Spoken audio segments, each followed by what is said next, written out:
Althea here from metmg.com, and today I'm sharing my recipe for Guyanese Black Cake. Let's start by creaming the butter and sugar. Sometimes I like to whip the butter a little bit before adding the sugar, but today I decided to just add it all together all at once. Once most of the sugar crystals have dissolved and the mixture looks a bit white, add the eggs one at a time if you're using. Incidentally, I forgot to add eggs to this cake, but it was still amazing. While your butter is creaming, let's prepare the fruits. If you're like me and you soak your fruits whole, then measure out your fruits. I weigh mine using a digital kitchen scale and blend it into a smooth paste. Then add the pureed fruits to the cream, butter, and sugar. I like to do this in a large bowl and not in my mixer because I don't want the batter to be overmixed. Continue to mix well until the cream, butter, and sugar and the pureed fruits are fully combined. If you can't buy burnt sugar or browning in the store, you can absolutely make your own. Add sugar to a pot and bring it up to temperature until the sugar melts and starts to bubble. Then give it a quick stir and add some wine or spice-infused water. I have a full video for this burnt sugar recipe linked in the description box below if you want to check it out. It will thicken as it cools, so you don't want it to be too thick. So don't overcook it once you add the liquid in there. Pour it out and let it cool completely before adding it to your cake mixture.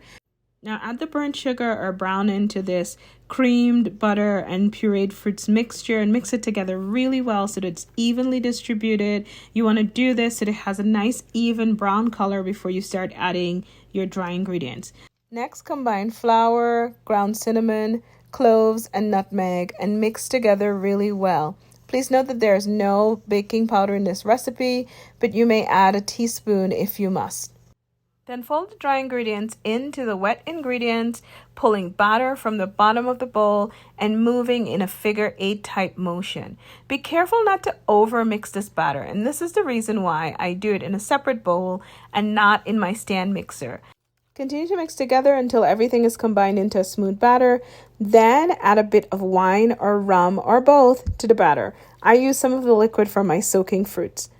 Mix that together really well, and then your batter is ready for baking.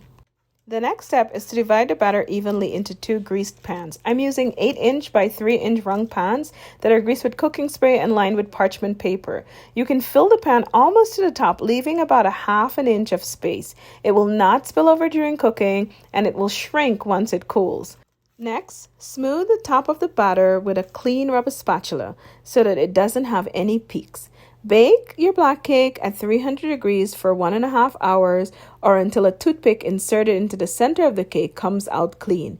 Then pour about 2 tablespoons or more of rum over the cake while it is still hot. Allow the cake to cool completely.